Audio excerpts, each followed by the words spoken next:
God says, "Now you will see what I will do."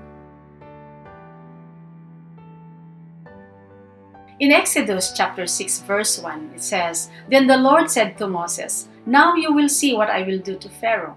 Because of my mighty hand, he will let them go. Because of my mighty hand, he will drive them out of his country.'" This verse contains the Lord's response to Moses' complaint in chapter 5 verse 22 to 23 of why God has not fulfilled his promise of deliverance, and that all God has done made the situation worse for his people, the Israelites. So he told Moses, "Now you will see what I will do to Pharaoh." We can see here that God did not dispute Moses' complaint, but God has his own timing in everything.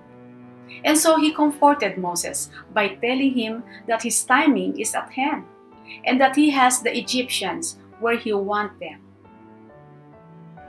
God used the word "because of my mighty hand" twice in this verse to describe how he will deal with Pharaoh. And also it signifies that the Lord's hand is so complete and will powerfully intervene to force Pharaoh to let his people leave Egypt. You see, everything is going according to God's plan in their situation at that time.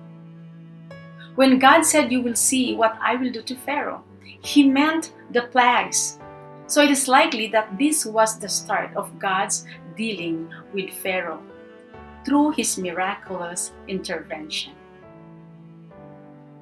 Note that there is no anger or judgment in what the Lord was saying here, but only comfort to Moses. The Lord was not infuriated at Moses' concern for having a lack of faith in him. There is no complaint also that Moses did not believe in God in light of the miracles he had already done in Moses' presence. Instead, God was very patient with Moses because Moses has done what God has told him to do. But at that time, Moses lost his hope as the situation of the Israelites worsened in the hands of Pharaoh. Moses also thought that God did not keep his promise because of his silence in the miserable lives of his people by the Egyptians at that moment. He did not realize that in God's silence, he had his plan in place and everything was under God's control. This indicates, though, that God is happy to answer our concerns when we are walking in obedience with him. But it is also clear that God is God and that he will do things in his own time and in his own way because we cannot dictate God. So, my dear brethren, when we learn and accept that we can do nothing of ourselves, and when our whole dependence is placed on God, and our only expectation is from him, then we are most likely to prosper in our attempts to glorify God and will be useful to men. As Moses have been expecting what God would do, and now he shall see what God will do in his own time.